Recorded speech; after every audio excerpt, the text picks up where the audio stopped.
జగ్గంపేట నియోజకవర్గం YSR Congress party incharge తోట నరసింహం భార్య వాణి కోడలు శ్రీనిధి జగ్గంపేట మండలం మన్యంవారిపాలెం నుండి ఎన్నికల ప్రచారాన్ని ప్రారంభించారు. గ్రామంలోని ఇంటింటికి తిరిగి వచ్చే ఎన్నికల్లో వైఎస్ఆర్ కాంగ్రెస్ పార్టీ తరపున పోటీ చేస్తున్న తన భర్త తోట నరసింహంను గెలిపించాలని అభ్యర్థించారు. వీరిరువురికి గ్రామంలోని మహిళలు హారతులిచ్చారు. ఈ కార్యక్రమంలో గ్రామ సర్పంచ్ పోట్రు వీర్రాసు, నక్కా నరసింహులు, పోట్రు వెంకటేష్, గొర్రె సత్యబాబు, దేవర రామకృష్ణ, బాబురావు తదితరులు పాల్గొన్నారు.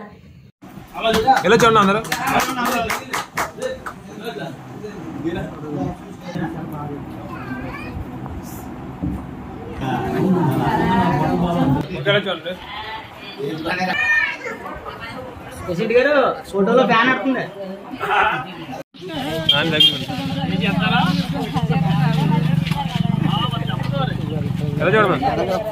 ఒకసారి చూడండి.